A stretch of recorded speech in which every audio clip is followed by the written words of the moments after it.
Hey, welcome to Ororo Comics podcast. My name is Carla Medrano. I'm a wife, a mom, a voice actor. What am I? Oh, nurse. And I'm the creator of Luna, the award-winning comic book out of Concrete Comics. Hi, everyone. I'm Dr. Ebony Toussaint. I'm also a wife and a mom. I'm a research scientist and newly registered nurse. And I just submitted my first draft for volume one of my first comic book. This Yeah, is the world. which I haven't seen yet, by the way. So I'm waiting on seeing it. I don't want to be like everybody else. I want to get the early look, first look.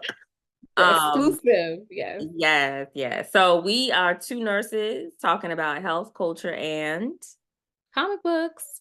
yeah. This show is sponsored by Frederick Littles, the founder of Wise Acre Comics. His flagship title, Magnus, was launched in 2023, and his incredible story was created from his need to ground his emotions that stemmed from the passing of his mother. And when we were talking about his story, he mentioned how he felt lost and he depression started to take over. But he said that in those darkest moments, he found himself turning to comics. That's so beautiful. And that's how Magnus was born. What started as a way to cope with his grief turned into something beautiful. And Magnus will remind you of the strength that comes from confronting the hardest parts of life. So make sure you are following Wise Acre Comics so you won't miss the release of Magnus issue 5 this December. So make sure you are following Wise Acre Comics. We have them tagged in the description below this video. Again, Magnus issue 5 is coming this December.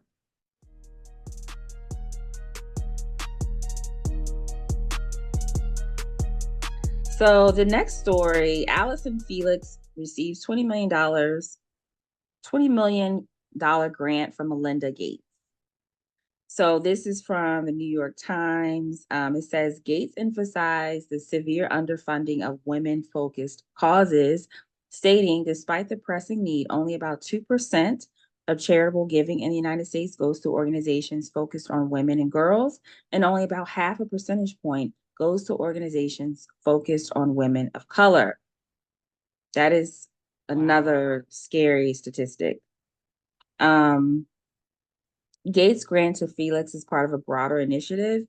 In nearly 20 years as an advocate for women and girls, I have learned that there will always be people who say it's not the right time to talk about gender equality, not if you want to be relevant, not if you want to be effective with world leaders. Most of them are men. The second the global agenda gets crowded, women and girls fall off. So this grant aims to tackle pressing concerns such as the disproportionately high maternal mortality rates among Black and Native American mothers, the loss of reproductive rights in 14 states, and lack of national paid family leave in the US. In addition to the grant, Felix's personal experiences have driven her advocacy for Black maternal health. According to NBC Olympics, the athlete has partnered with Pampers to establish the first ever Olympic Village nursery for the 2024 Paris Olympics. So, this innovative initiative, located at the Athletes Village Plaza, the heart of the athletes' residential area during the games, provides a sanctuary for competing mothers to nurture and bond with their infants. So, that just happened. Yeah. And women have been competing in the Olympics for about 100 years.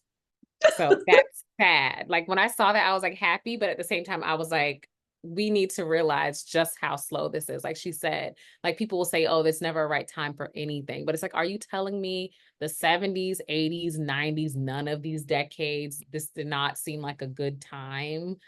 Mm-hmm. Yeah. Madness, madness. Yeah, and shout out to Melinda Gates for using her wealth to advance the interests of women I do hope that everywhere. Allison Felix partners with long-standing, already active people in the Black maternal health community, like Black Mamas Matter Alliance.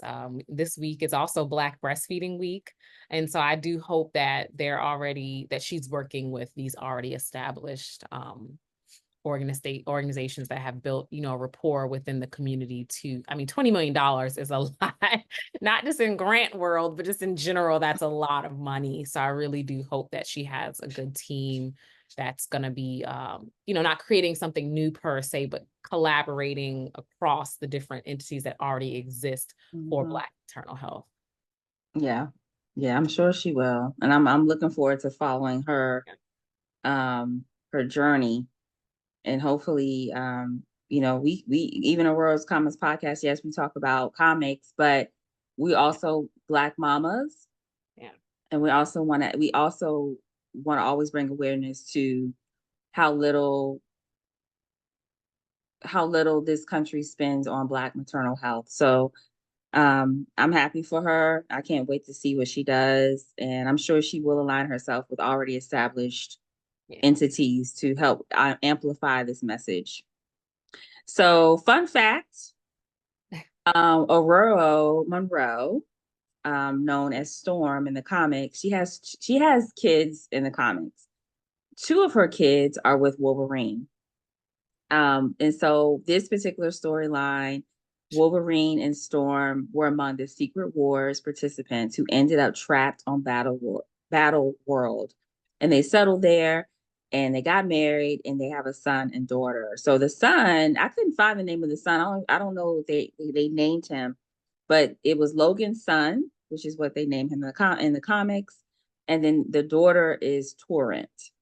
So I don't know a whole lot about them. I don't even know if they have any stories that follow up with Torrent and Logan's son, but I'm going to use the Marvel app and try to find some stories that are focused on their journeys. So, but that was just a little fun fact. I did not know that. I kind of want to judge Wolverine a little bit right now. Logan seemed like he been in everybody bed. We know at least three people beds that Wolverine has been in from the comic book. Maybe I don't know. I don't Wait know a if minute. people So Storm, Jean, know and who else? Scott. Oh yeah, yeah, yeah. I Scott, girl, forget. I it's forget standing about this up that. in there. Yeah, Yeah, yeah. I I I forget need about to that. know, Logan, what's going on. I need him to heal or something. But I guess they were trapped, they were stranded, they were close. We make different decisions when we're in Yeah, dire. they did a reference to that in the X-Men 90 not the 97, but X-Men, the original cartoon. They had an episode where we saw Storm and Wolverine together. Oh, I gotta go back. Yeah. I mean, Aurora's that girl, so I don't blame Logan, you know? Mm-hmm. Yep, yep. All Let's right. give a shout out to Design Essentials. They're a Black-owned brand. The company's founder, Cornell McBride Sr., began his career in the health and beauty industry in 1973 when he and a classmate founded M&M Products Company. So in my hand, I have their oat protein and henna shampoo. It's deep cleansing. I also have their almond butter express instant moisturizing conditioner, as well as their bamboo and silk HCO leave-in conditioner and their almond and avocado mousse. And so all of these were recommended to me from a cosmetologist who also has been in the cosmetology corporate world, where her job, shout out to Sade, her job was to travel and actually see how to properly use products, like what orders, what pairings, that type of thing. Think about it as a, you know, wine and food combination. But it was her job to literally go travel to these different conferences throughout the country and then teach other hairstylists and cosmetologists how to properly use these products. And so I told her, I was like, when she mentioned it, she was using it in my hair, because I was like, girl, what products are you using? These smell good, these feel good, my hair feels great. She was like, oh, Design Essentials. I was like, you know what, you're right. I've been going to Black beauty shops all my life, and I noticed that the majority of them do use Design Essentials. Mm-hmm. So that's an Mm-hmm. indicator in hair health. You know, she gave me a good haircut and trim, so about 2-3 inches off. So it was definitely time. But I love that she educated me on my hair and scalp care. You know, some of them salons be trying to act as gatekeepers and not tell you what products to use. But she was like, I want you to maintain your hair health in between your visits. That only makes sense. Otherwise, whenever you visit, we're starting from, you know, Yeah. scratch all over again, which doesn't make any sense for her or for me. And so I was like, I appreciate that. Thank you for telling me the product so I can maintain on my own in between visits. And she brought up a good point that since the beginning of the pandemic, many people had never even washed their own hair until the pandemic. So she also emphasized just the importance in knowing how to do your own hair, because you just never know what's going to happen. And so people should know what products use and how to do their hair. So shout out to Design Essential for making quality Black owned products for decades. And because I know it's Black owned, I'm definitely going to support them now. Where did you pick up yours? Because it's not, is it just in all the, like the hair supply stores?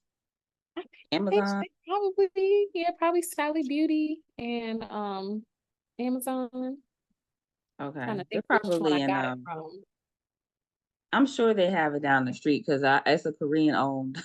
Oh, I see that Sally Beauty. There's Sally Beauty. Okay. Yeah, 5-star reviews. I see it across the board. Okay. All right. Design Essentials. Thank you. Thank you. Thank you. Thank you. You're welcome.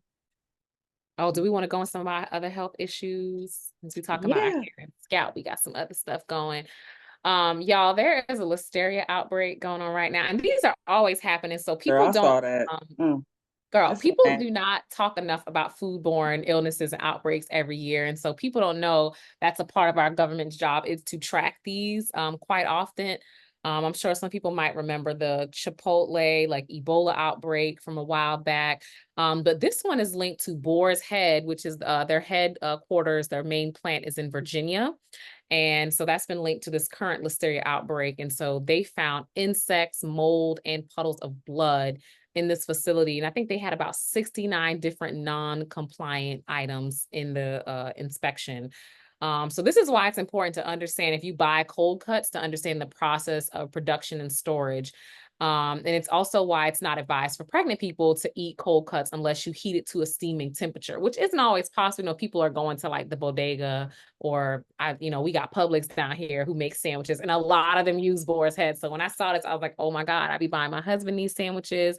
So y'all, please be careful with your cold cuts. I think mainly the outbreaks haven't been down here in the deep South. I don't think that's where I'm located. I want to say they've mainly been in New England, I want to say so far, but y'all, anywhere, just be careful.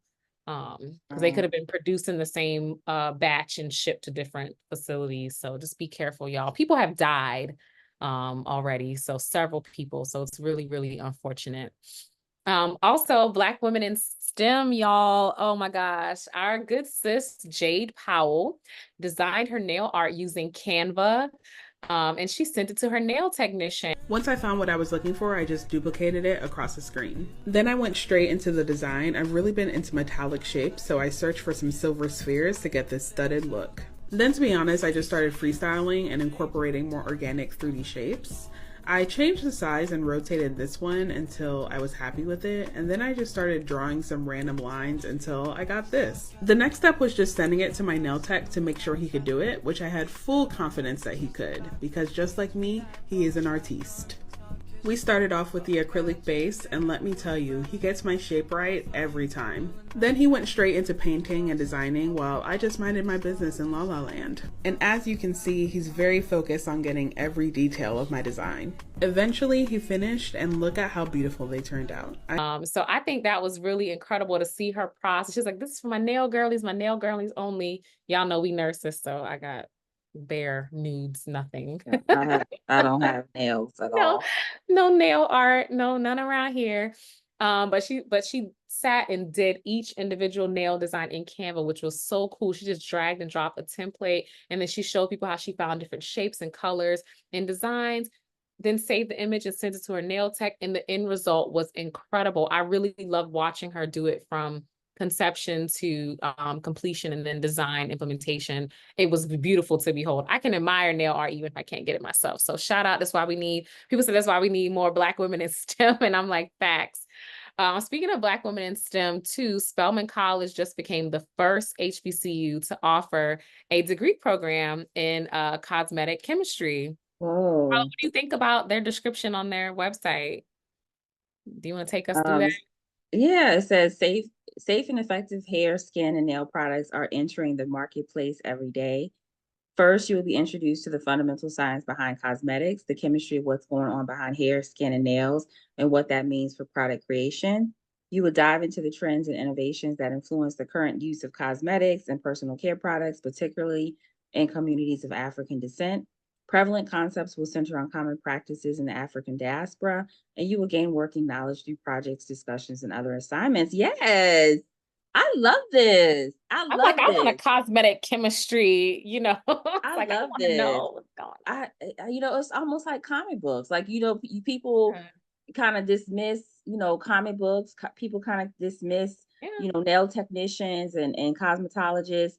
And they don't need to know anything to do my nails. They don't need to know anything to do my hair. But that's not true. We know Yeah. that's not true. We've seen At all. stories of people who have really harmed those who've gone to them because they were not licensed, they were not educated on the process of how to take care of your nails, how to take care of your hair, how to take care of your skin.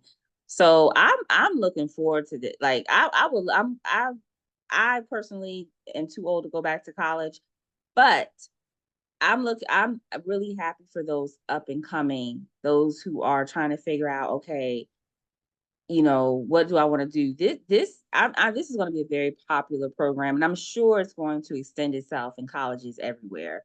I'm pretty sure they're just kind of looking to see, how this degree program works out. But I know this is going to be something that's offered everywhere eventually, and it should be. When you lay down in that bowl, you want your. I have a really amazing stylist. Shout out to Nikki. She has really taken care of my hair. She has really helped me as I'm going through perimenopause.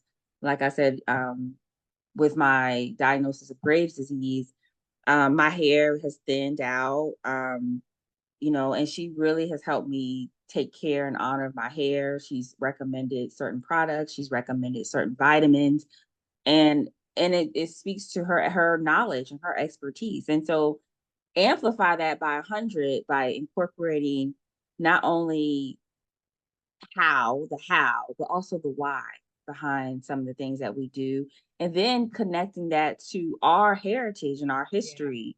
I'm sure that program is going to be Yeah, is girl. going to be amazing. I'd enroll if I have the time or something, but but like you said, I think it like definitely brings more legitimacy to cosmetology, like beyond like, oh, someone saying, oh, I went to beauty school. Because people, like you said, people disparage that, but it's like, why would you disparage this? This is like a service that we need. Like I will never understand that. If your kid wants to go to beauty school, they want to be a nail technician, support that, help them get the certifications, the knowledge they need. You're not supposed to inhale certain nail powders. Like, what's the difference between using LED versus using like the UV light for like the Mhm. setting of the nails? I What's the don't difference? know. The pigments and the colors, like what type of chemical reactions create the color pigmentations on our nails and stuff. And once you activate it with certain product, like you said, we need people to understand these things. Like I love when I go to a spa and they're all masking because I'm like, you're literally grinding off like fungus on people's nails sometime who need to be seen a podiatrist. Like they're inhaling all these different powders. I can't imagine the impact on their lung. I'm like, just Mhm. like there's like asbestos lung and coal miners lung.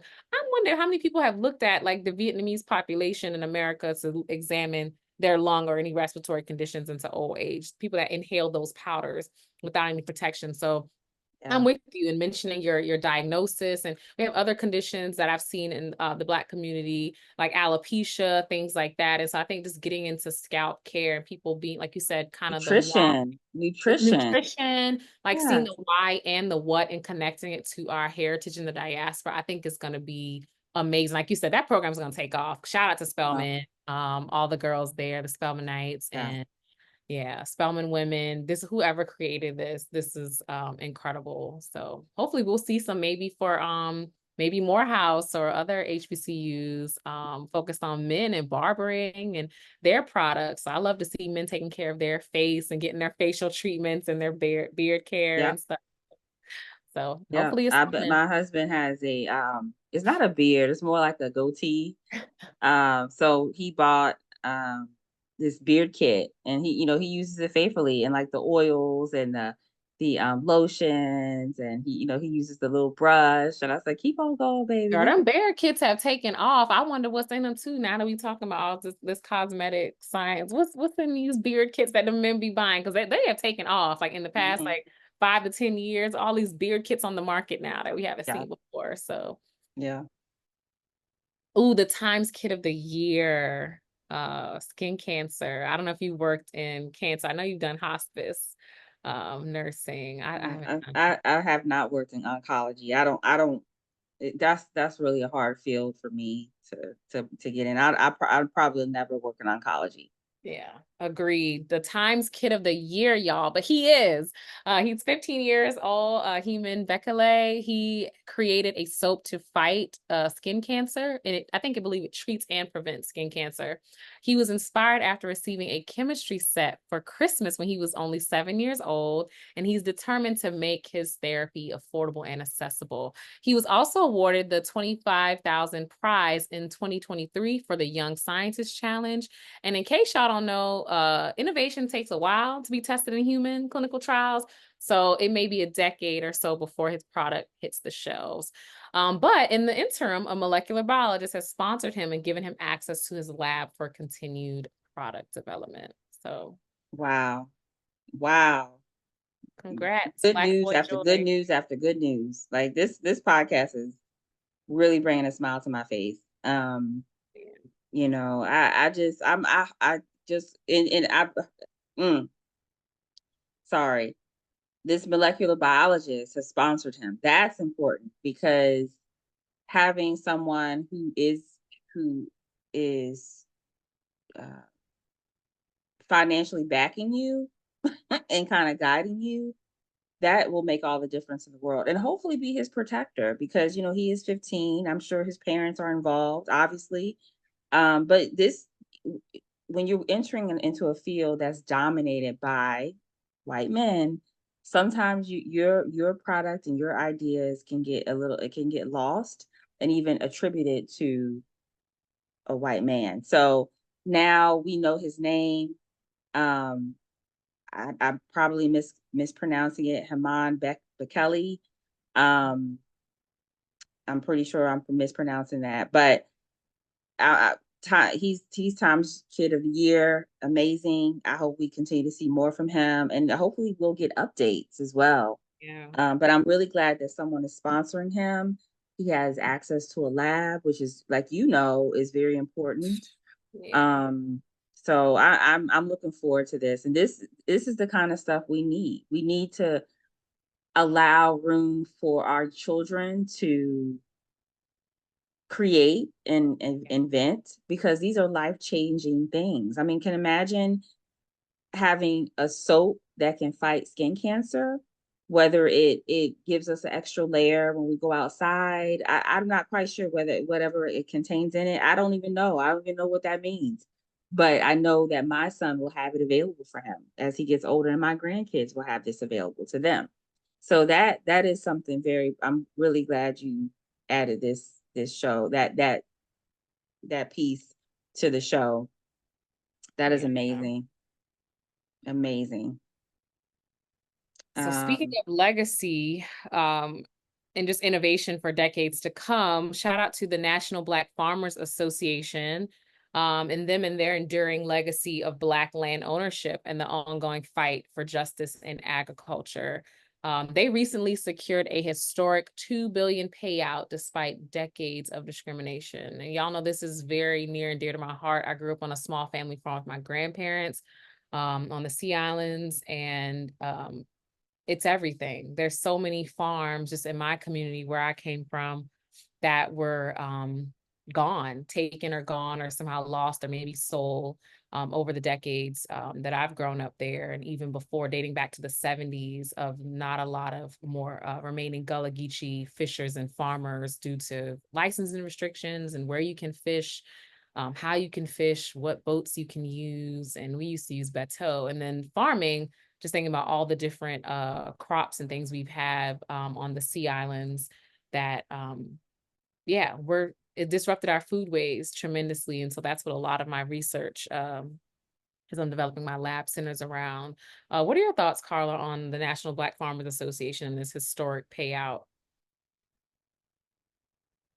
Another a piece of good news. We did not.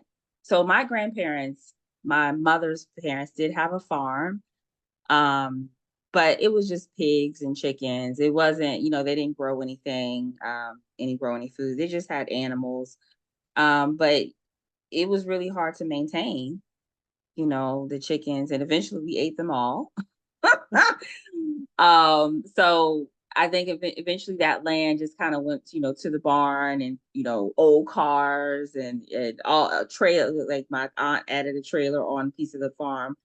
But we know that real estate equals wealth in this country. Yeah. And we know the history of all of that, from slavery down to our day. Land was taken. Land and even if land was offered to be bought, it was not at the price that it was actually valued. So I'm really happy that, some of these families, I'm sure some of these families were struggling. We're struggling.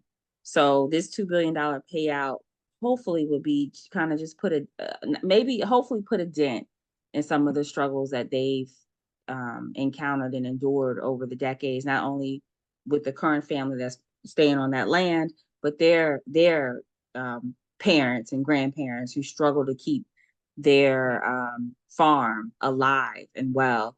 And I hope that this also comes with resources, and collaborations and partnerships, because we know sometimes these big corporations only partner with white owned farms. We know that. Like we know that. It's not talked about, but we know that. And sometimes the black farmers don't get the same partnerships and collaboration that the white counterparts do. So I'm really happy for them. And one of my former colleagues, she's a pediatrician. Her husband's family owns a farm. So I'm going to send this story to her and see if hopefully they benefited from it too, and but yeah, so shout out to Dr. Thomas. Shout out to Dr. Thomas. I hope that their family was able to benefit from this. So all of our listeners here at Ororo Comics Podcast, y'all know we're two nurses discussing health, culture, and comics, but why health and comics? Where's the overlap? Carla, you want to tell them why? Well, studies indicate that comic books can be a compelling medium for public health education, particularly regarding communicable diseases. Their visual storytelling format facilitates comprehension of complex medical topics, disease processes, and observable symptoms. Comics can effectively illustrate the contrast between healthy and unhealthy states, fostering improved health literacy among readers. Furthermore, the engaging nature of comics can encourage repeated engagement, potentially reinforcing educational concepts and promoting positive health behaviors. So just in case you were wondering, there are ongoing studies, the Society of Graphic Medicine, that I'm just not getting involved in. I'm also working to hopefully publish me and one of my good friends graphic books on disease and death in the American South. Me and her have designed and taught this class both together and separately. And it's one of the first graphic books that I really want to work on for my academic career. And it was that my first thought was like, oh, my first graphic novel has to be Disease and Death in the American South, because it would perfectly illustrate a lot of the historic diseases in the South, and some of the things that we see in terms of health inequities down here in the Deep South. So as you said, studies definitely have demonstrated how effective comic books are. And I think Dr. Kiana Whitted as well has mentioned just how it's made reading in different topics more palatable in terms of how people process and share information, not just the words on the pages, but also the art, the inking, the lettering, the coloring, that kind of thing. So thank you for sharing why we talk about health and comics. And then finally, I just want to briefly mention the comics I've been reading while I've been studying for the NCLEX. Also, shout out and thank you to Carla for sending me practice questions every day. Yeah, also your girl can be registered very shortly. And so these are just the comic books that made me think about the different topical areas, like our major topical content areas in nursing school. And so fundamentals and foundations, I mentioned Bitterroot, the family business. Bitterroot is one of my favorite comic books of all time. I'm clearly biased towards it. If you can see, I have book arrows all through it. It's really crazy, just so I can respect the pages and not bend them. So use book arrows, y'all, if y'all don't know what that is. You can see the little silver slivers. But as I mentioned on our episode with Dr. Kiana Whitted, it's the first time I saw Gullah mentioned in a comic book, especially because I believe so much of the themes about hoodoo and medicinal herbs and Sankofa and different types of our folklore have been incorporated in different themes throughout the diaspora and comic books, but this was the first time I saw it explicitly mentioned, even though it's in the back matter.